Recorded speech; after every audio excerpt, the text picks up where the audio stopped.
welcome, Lori, to Building Your Business with the Certified Commercial Property Inspectors Association. Thanks, Rob.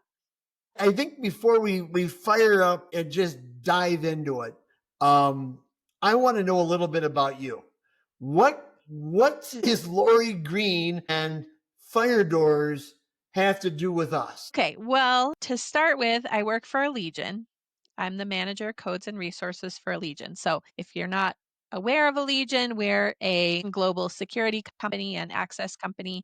We have a residential side and a commercial side. A lot of people know the brand Schlage. That's one of our brands, but we have about, I think, 40 different brands under our umbrella, and it's a global company. So we manufacture locks and doors and panic hardware and door closers, door controls, lots of things related to fire doors. So this is actually next year is my 5th year in the door and hardware industry. I know. I started when I was 10. 12. Exactly. And last year was my 30th year with the Allegion brand. So I've been in the industry for a long time. And for anybody that works with doors, whether they're inspecting them, installing them, specifying them, it's really, really important that we know what the codes require so that we can do the right thing. And I think I just kind of took it to a little bit of an extreme level. And so back in the 90s, I started teaching about codes with architects, with door suppliers, door and hardware suppliers, code officials.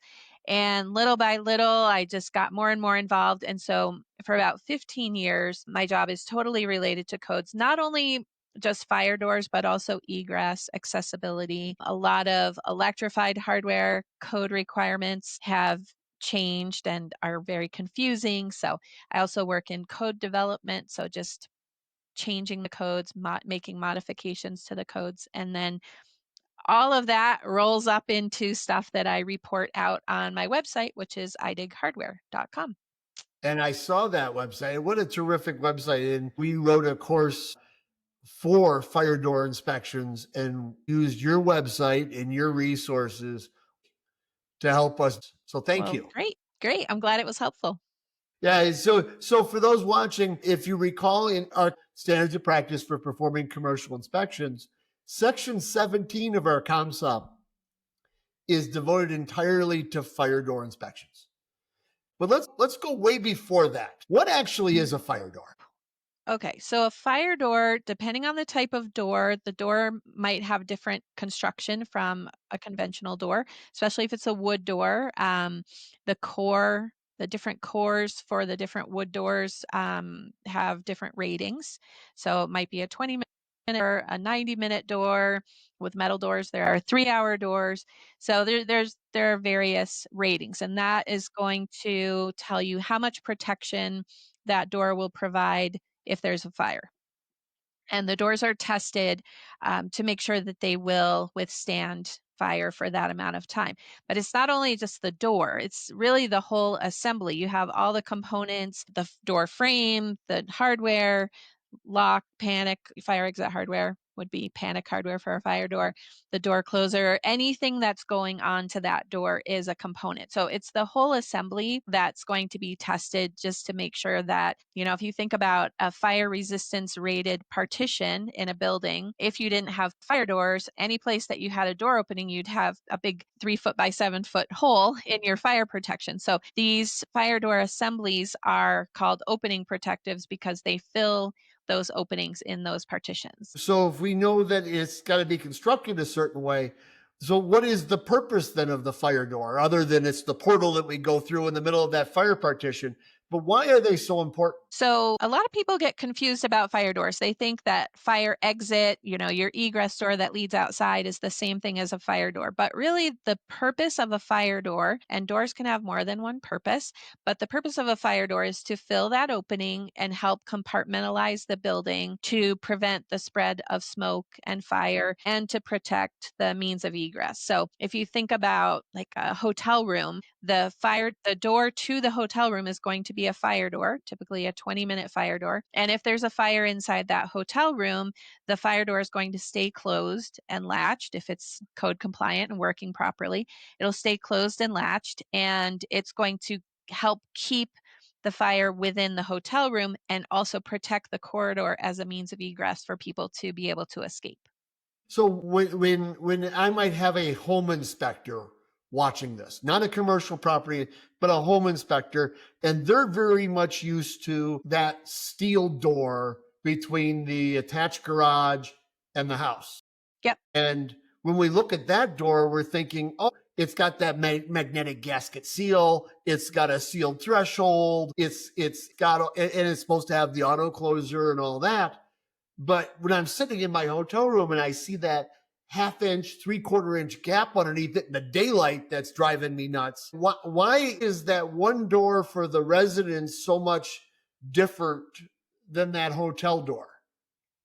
Well, in theory, they shouldn't be too much different because they both, I think, I don't do much with residential or as much, but I think it's a 20-minute door typically. And the hotel room door is also going to be 20 minutes.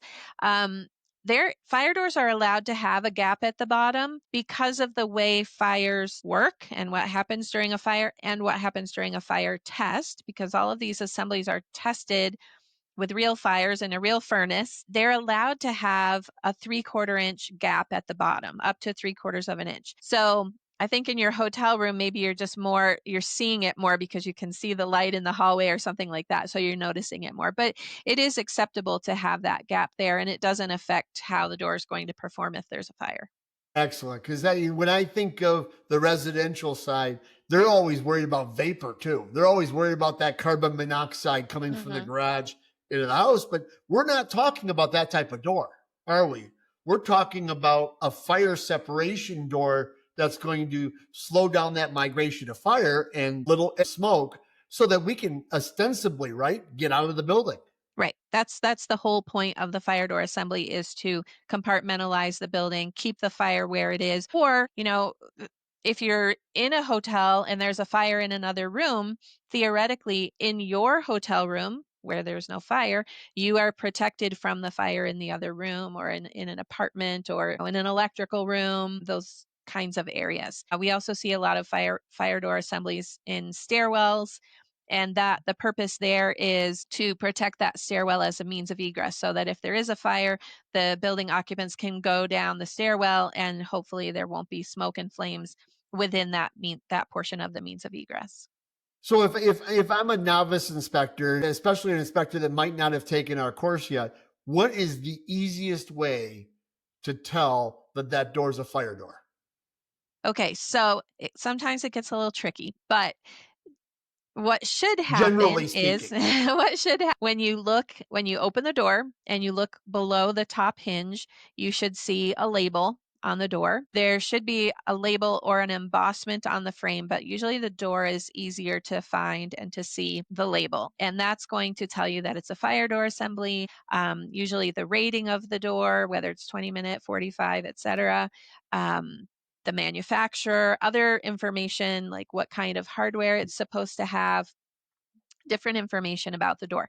So that's how to tell if it's a fire door assembly. The tricky part is sometimes you'll be in a building and there will be a labeled fire door where a fire door doesn't belong. So I took an NFPA test a while back and I was in a fire station and I noticed on their bathroom door, their multi-stall bathroom door with push-pull hardware, which wouldn't be acceptable for a fire door, they had a labeled fire door and frame. And I was like, hey guys, what happened here? And they're like, oh, that's what was in stock at the distributor. So it's not a code issue to have a labeled door where it doesn't belong. The issue is if you're an inspector and you're going around looking for fire doors that way by looking at the actual door, you might find a door that's labeled in a location where it doesn't need to be a fire rated door. So it's important to have the floor plans and to understand where the partitions are that need those opening protectives. That's interesting because I mean you could, yeah. I mean I can think of in some of the places I've shopped through the years, I can just buy a door slab. Yep. And maybe that door slab was a fire rated door slab and the embossment and that labeling is right there on the side, but they decided, oh, it fits the opening. I got it on a wholesale. Great.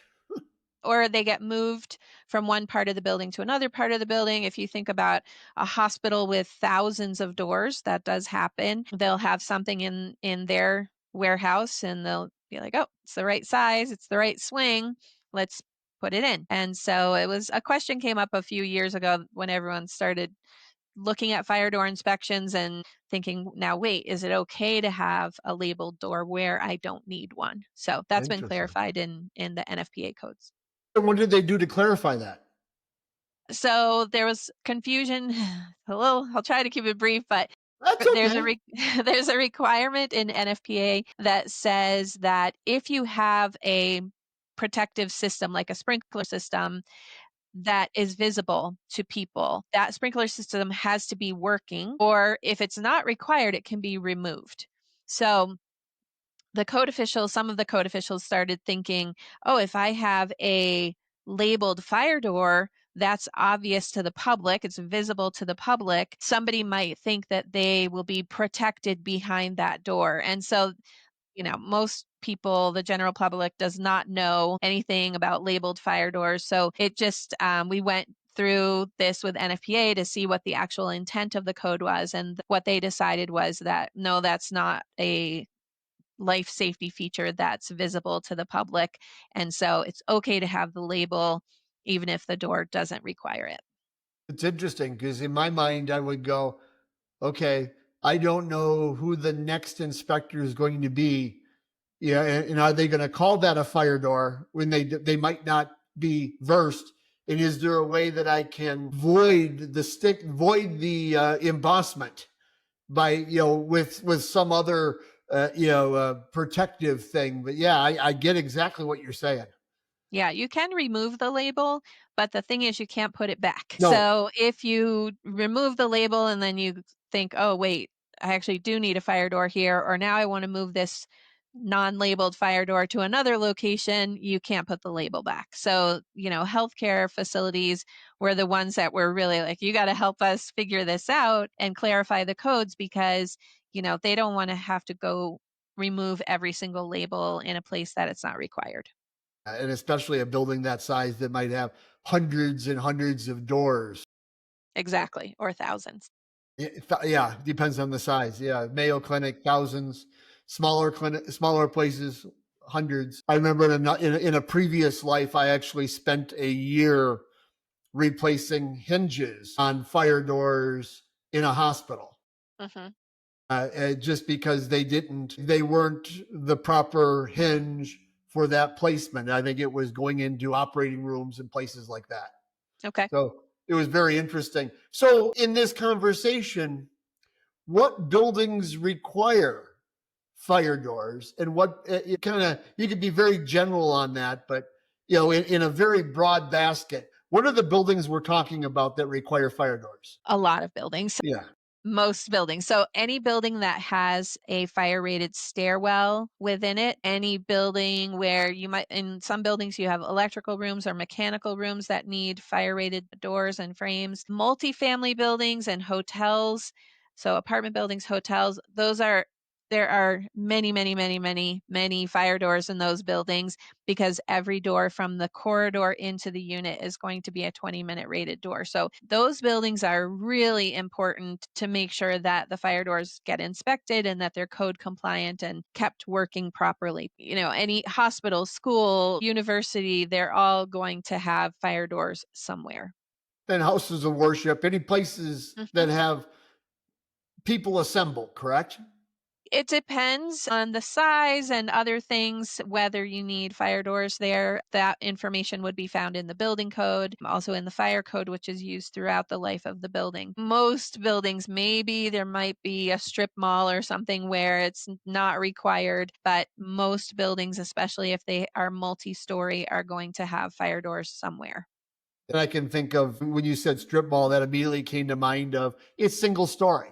And there's Mhm. probably not there might be a compartmentalization in tenant walls, but within the same confines, it probably doesn't unless, as you said, there's a mechanical room that's been isolated. Yes. So when we have, I don't even want to count, hundreds of thousands, millions of buildings just in North America that all have fire doors. Just because I installed it, does that mean it's going to be perfect forever? Well, no, that's the problem. Yeah, Even when it's first installed, it might not be perfect. sure. I've seen many, many doors that were just installed, fire doors that were just installed, and the clearances aren't correct or they're not closing and latching properly. So that's why the inspection requirements came to be, exactly for that reason. So starting with the 2007 edition of NFPA 80, NFPA 80 is the standard for fire doors and other opening protectives, and that's where you find all the detailed information about fire doors. So starting with the 2007 edition, that standard has included requirements for annual inspection of fire doors. And then starting with the 2013 edition, they added an inspection upon installation and after maintenance work.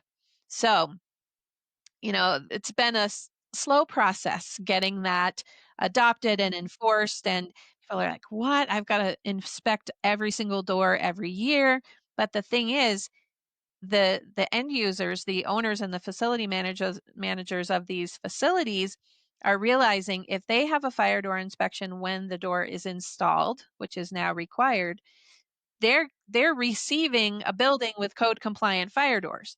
Then it's up to them to make sure over the years that they're having the inspections done, because if you just install it and you never look at it again, the failure rate is incredibly high, actually, of existing fire door assemblies in the field. I can imagine. And so on those annual inspections, who can perform those? NFPA 80 says that it has to be a qualified person. And there are some different ways that you can show that you're qualified. You can take a course, you can have a degree if that exists. There are several different examples. You have to have experience with fire door assemblies. There are several courses, and that's one really good way to show that you have the expertise, because I've worked with lots of installers who say, I've been doing this for 30 years, I know what I'm doing, and they may or they may not. The codes change, the standards change, and not everybody is, up to date on the newest, the latest and greatest. And that's one of the reasons why we wrote our course. Mm-hmm. Is because it's a necessity. I mean, these buildings have to have a fire door inspection. And so when I start thinking about this, I know there's a lot of different types of doors. And we've talked about swing doors just briefly now, which is a side hinge and it opens and closes. I mean, it's a door. But we have a lot of other types of doors that can include curtain doors. We could have sliding doors. We could have all kinds of. Now, do they have to be tested as well every year, or Yeah. do they? NFPA 80 has different requirements for different types of doors. So for swinging doors are 13, it's a list of 13 criteria. There's also a visual inspection. You're going to test that the door closes properly. The criteria are not super crazy, like hard things for the door to meet.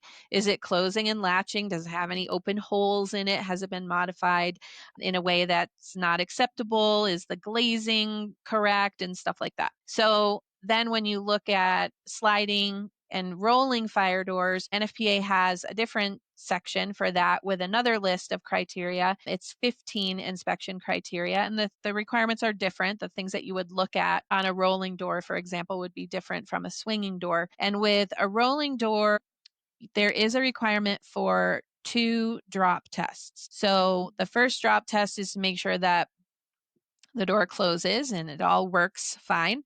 The second one is to make sure that it automatically resets properly. So there are some different requirements depending on the type of the door. And also with rolling doors, they're going to look at all of the different components and make sure nothing's been painted or has anything on it that's going to affect how the door operates.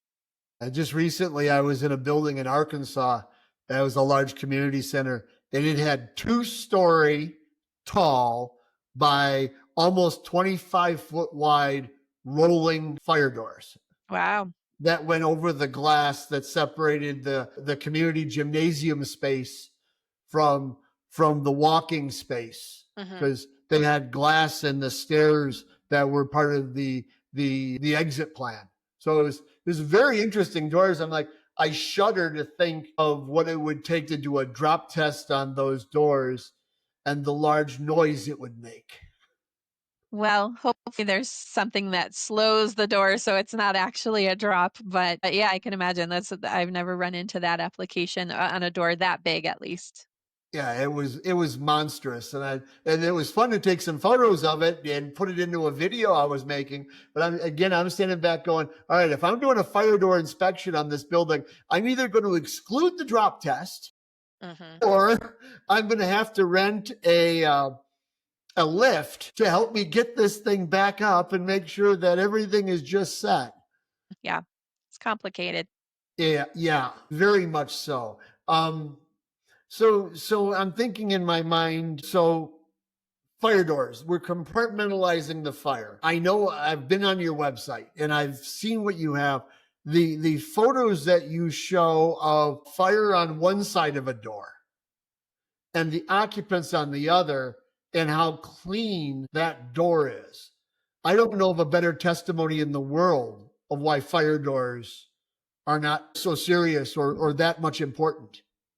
Yeah, most people, like I said, don't really understand, other than my children. They all understand it because they've seen it their whole lives. But most people that are not involved in this industry in some way really have no idea that, for example, their apartment entry door will protect them. And they don't know that they shouldn't modify it. They don't know that they shouldn't adjust the spring hinges or the door closer so that it's more convenient to bring their groceries in. So that's really the place where we have a problem, is because, of course, the industry knows, and then we have inspectors, but in the middle, we have residents and people who are using these buildings, working in these buildings, and they don't know that propping open a fire door with a wood wedge creates a really big hole in their protection. Yeah, I think you actually gave us a photo of an auto closing door that actually had the wedges on chains attached to the push bar so that they didn't Yes. walk away. Yeah, no, convenience is a battle that we fight all the time, is that people need and want convenience. And so they do things to overcome not only fire protection, but also security. And yeah, I've got a lot of photos like that. They're fun for me as an inspection geek of 40 years as well. Woo! I get very excited when I see stuff like that. And when I was reading through the FPA standard, it says you can't cover a door with a piece of paper more than 5% of the door. What is 5% of a door? Well, you'd have to calculate out Uh, the number of roughly. square inches and the square footage of the door. But yeah, there are limitations on so many things: signage, kick plates, armor plates, because those could affect how the door performs in a fire. The door is tested a certain way with the furnace, and anything that you do to it. For example, I worked on a museum project once where they wanted to clad the entire stairwell fire door with stainless steel. So if you think about, like, oh, just a little sign, that's maybe harder to see how it could impact the door. But with this stainless steel cladding covering the entire door on one side, we don't know how that door is going to react. We don't know if it's going to bow or bend or pop open. We don't know. So that's the one of the challenges, is just keeping the doors in the same kind of condition that they were in when they were tested, and not just the door, but the frame and the hardware as well, and the glazing. Yeah, that's terrific. So, what haven't we talked about so far? What am I missing in Well, this conversation about fire doors and how important they are for keeping people alive? so I think one thing really to keep in mind is the multifamily housing that I mentioned, because we have seen some high fatality fires in multifamily. I think it's a great opportunity to increase the safety of building occupants and get the inspectors out there doing this work. There was actually two fires in the Bronx. There have been several fires over, the past 20 years that I can think of, but there were two within a fairly short number of years. I think it was 2017 and 2022. And in both of these apartment fires, where theoretically they should have a fire rated door leading to the unit, the apartment, when the families ran out of the apartment, the doors stayed open, which allowed the smoke. These were small fires. One was started with a child playing with knobs on a stove, and the other one was started by a space heater igniting bedding. This was not a case of huge fires that engulfed the whole building. It was a small fire that should have been able to be compartmentalized inside of the apartment. And the open door allowed the smoke to spread, and other open doors allowed the smoke to enter the stairwells. And so in those two fires, there were 17 fatalities in one and 13 fatalities in the other. And so when you think about we had the door, the hardware, everything the way it was supposed to be, and because the people escaped and their door didn't close behind them, it led to the deaths of their neighbors, some of their neighbors. That's why fire door inspections are so important, is because maybe if those doors had been inspected, someone would have said, hey, the door doesn't close properly, or it doesn't latch properly, or it doesn't have the right gasketing, or whatever the problem might have been. For example, I know of one fire at least where the door was rubbing on the carpet or the flooring, and so it wouldn't close all the way unless you manually closed it. So I think that's really a great opportunity. The multifamily buildings, not only for business, but also just to improve the safety of the occupants. I can think of the hundreds of multifamily inspections I've done in the inner city of Chicago where the hallway and the stairs are all wide open. There's Mhm. no compartmentalization, and it's got hollow core doors Mm. to the apartments. And sure, there's a lock, but there's not much meat there. So for all those inspectors that might be watching that, this is an opportunity for us to educate our clients. You Absolutely. know, Yeah. you know, Yeah. maybe they're in New York or Chicago or LA or Houston or some of these super large communities that might not have as vigorous of compliance Mhm. Mhm. inspections. But at least we can do a hey, be aware comments to our clients could go a long way. Yeah, and even in locations where the fire door inspections aren't being enforced widely, we see them now in healthcare being very vigorously enforced. But for example, if you're in a jurisdiction where they're not enforcing them for other types of buildings, it's still the responsibility of the building owner, the facility manager, to make sure their doors are code compliant.